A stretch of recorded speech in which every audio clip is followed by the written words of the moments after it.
its silver light so calm and still. I sit and weave by candles gleam, my heart adrift in a wistful dream. The air is thick with whispers near, yet none are thine, my love so dear. The stars above, they Pour ce quatrième calendrier de l'Avent, nous continuons en fait notre petit tour des signes du zodiaque d'un point de vue spirituel, c'est-à-dire du point de vue de l'âme avant qu'elle ne s'incarne. On imagine, vous voyez, qu'est-ce que c'est en fait que la signification spirituelle d'un signe. Donc on va tout de suite parler du signe du Gémeaux. Je vous rappelle aussi que j'ai pris les signes dans tous les sens. Pourquoi ? Pour pas que vous croyiez que c'est un horoscope. C'est pas du tout un horoscope puisque c'est un approfondissement spirituel de chaque signe. Alors, le signe du Gémeaux, qu'est-ce que c'est ? C'est un pont entre des mondes. C'est-à-dire que c'est la prise de conscience en fait que l'homme, l'être humain, le terrien, il appartient à différents règnes et que c'est à nous d'en faire une synthèse. C'est-à-dire qu'en fait, on a un monde intellectuel, un monde physique, un monde spirituel, un monde d'interdépendance, un monde en fait d'expression artistique. En fait, on a autant de mondes qu'on a de maisons dans notre thème. C'est-à-dire que l'être humain a besoin en fait pour être pleinement lui-même d'avoir énormément de visages. C'est-à-dire que l'être humain a besoin d'assumer quelque part qu'il est un comédien. D'où l'art de l'acteur, profondément, puisque les acteurs, si vous voulez, savent qu'ils rentrent dans des vies, qu'ils rentrent dans des rôles, et puis qu'à un moment, ils vont en ressortir. Vous voyez, c'est le chemin en fait de la petite âme qui expérimente diverses vies. Alors ça, c'est d'ailleurs très intéressant parce que souvent, il y a des gens qui me disent « Oh, mais c'est très bizarre, comment est-ce qu'on peut imaginer en fait qu'on va naître et mourir et renaître, etc. » C'est quand même une chose très bizarre. Et moi, je leur dis « En fait, regardez, très souvent, vous naissez et mourrez plusieurs fois dans une journée. C'est-à-dire que le matin, par exemple, vous êtes parent avec votre bébé, puis vous partez au travail. Donc après, vous êtes professionnel, vous êtes très sérieux dans une réunion, c'est un tout autre visage. Puis vous allez déjeuner avec des amis de longue date, c'est encore un autre visage. Puis après, vous retournez au travail et puis vous êtes avec peut-être votre équipe, donc vous rigolez bien, donc c'est autre chose. Puis vous retournez, vous avez une altercation avec le voisin, c'est encore un autre visage, et ainsi de suite.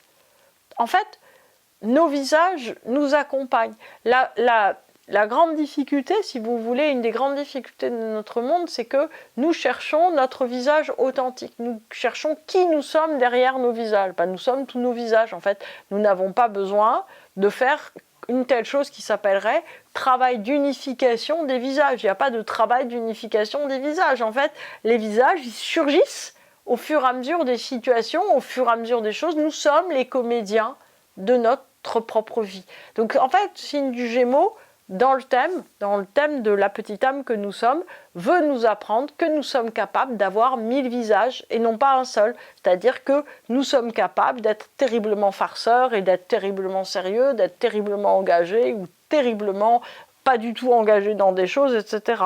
Donc en fait, la conscience en éveil, tout simplement, cherche le lien avec ce qui est en train de se passer. C'est-à-dire que le fait d'avoir énormément de visages dans nos vies est quelque chose qui va nous permettre en fait de circuler, c'est quelque chose qui va nous permettre aussi de nous guider, de nous, quelque part, si vous voulez, de nous orienter. Si on n'avait qu'un seul visage, quelque part, on serait extraordinairement, j'ai envie de dire, vulnérable, puisque nous serions obligés d'être toujours de la même façon, toujours la même personne.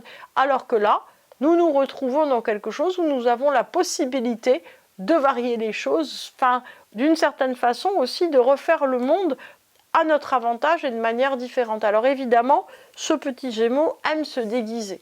Oh, il ne faut pas dire se déguiser, en fait, il aime être à la mode. Il aime, comme dit ma grande fille de 16 ans, être stylé, ce Gémeaux. C'est-à-dire qu'il a besoin, si vous voulez, de quelque part se sentir dans des vêtements, se sentir, voyez, avec des accessoires, avec un équipement qui va lui faire sentir qu'il est vraiment lui-même. C'est-à-dire que c'est très important aussi de voir que pour être pleinement vous-même, vous êtes obligé de vous déguiser. Alors on ne dit pas se déguiser, bien sûr, on va dire s'habiller. Mais en fait, si vous voulez, cet habillement, cette manière de faire, cette manière de vivre est aussi, d'une certaine façon, ce que vous allez pouvoir offrir au monde. Donc, la planète ou les maisons qui sont dans le signe du Gémeaux, ce sont des planètes qui ont besoin, si vous voulez, d'offrir des abords hétérogènes au monde. Donc, en fait, la maison du Gémeaux, c'est la maison dans laquelle vous allez être, en fait, le plus varié, le plus original, le plus incroyable, le plus imprévisible aussi possible. Donc, c'est très bon à savoir, ça relie les plans de conscience aussi, puisque si vous voulez, si on apprend en fait qu'on n'a pas un seul visage, mais que comme une perle, comme des perles qui sont sur un fil, on a autant de visages que de situations qui sont nécessaires, en fait on apprend quelque part une sorte de détachement. En fait, c'est très dangereux si vous voulez l'authenticité ou la volonté d'être un absolument. D'abord, c'est un peu balourd de vouloir être un absolument tout le temps, puisque en fait, si vous voulez, on a tellement de regards, tellement d'une certaine manière de facettes de nous-mêmes que c'est au contraire très intéressant de les laisser toutes chatoyer et briller de manière, en fait, d'une certaine façon, à voir autrement la notion de superficialité. La notion de superficialité peut être tout simplement l'interéchange avec la réalité telle qu'elle est, avec le monde, au lieu d'une certaine façon de vouloir tout unifier du force et peut-être au fond de tout ramener à un seul principe directeur qui serait notre ego. Au fond, si vous voulez, le signe du Gémeaux est là pour nous apprendre que nous pouvons avoir autant de visages que de situations, autant de visages que de relations, et que c'est justement en fait ce qui va faire notre richesse personnelle. Donc effectivement, la maison, elle est là pour nous permettre de passer à une dimension supérieure de compréhension de la vie. Évidemment, attention à ne pas se réjouir de ces talents sans les mettre au service d'un chemin d'évolution. C'est-à-dire que tous les visages que vous avez doivent vous servir à interagir le mieux possible et toujours, j'allais dire, au mieux de ce que vous pouvez donner avec la réalité que vous avez en face et non pas évidemment à, j'allais dire, vous déguiser, trahir, tromper, etc. etc. Pourquoi ? Parce qu'en fait, une petite âme qui trahit et qui trompe à un certain moment, pour le coup, elle perd le fil de qui elle est. Alors que si elle est tellement passionnée à donner un visage, j'allais dire adapté à chaque situation, au fond elle se retrouve toujours et elle est dans une authenticité. Alors que si elle essaye constamment, si vous voulez, de biaiser par rapport à ce dont elle est porteuse, elle va se retrouver à un certain moment, comme le petit pousset, perdu dans la forêt.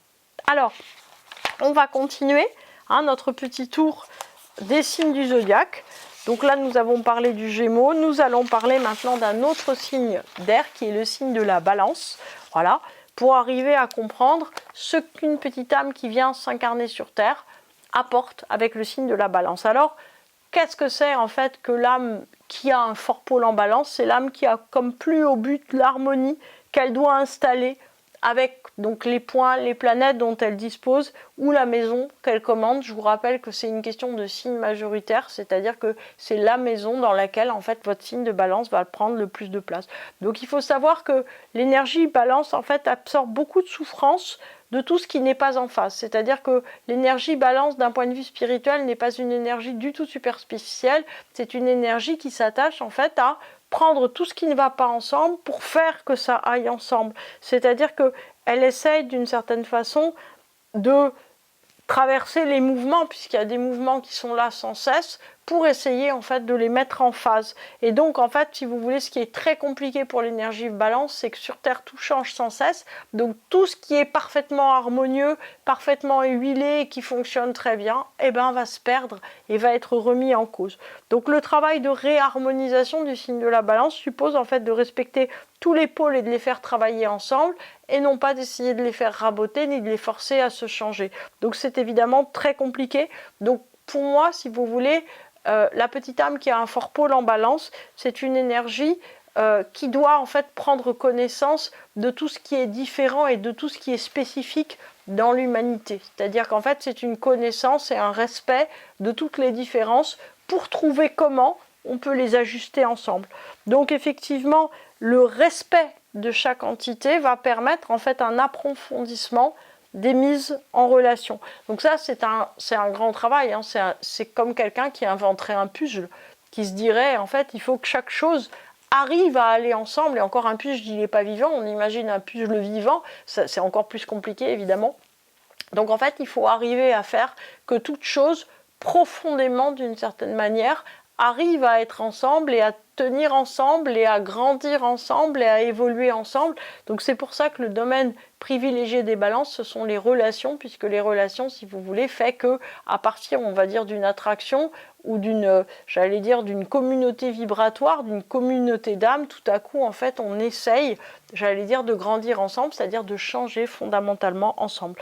Donc effectivement, attention avec l'énergie de la balance, de ne pas rester en surface pour se faciliter les choses, puisque si vous voulez, la surface, c'est comme l'eau qui dort, peut masquer en fait les enjeux réels. Donc vous comprenez bien que toutes ces énergies qui sont là, ce sont des énergies qui en fait nous appellent vers des très grands principes très profonds, qui sont seuls capables en fait de pacifier nos cœurs, nos âmes et de nous mettre en accord fondamentalement avec nous. À demain.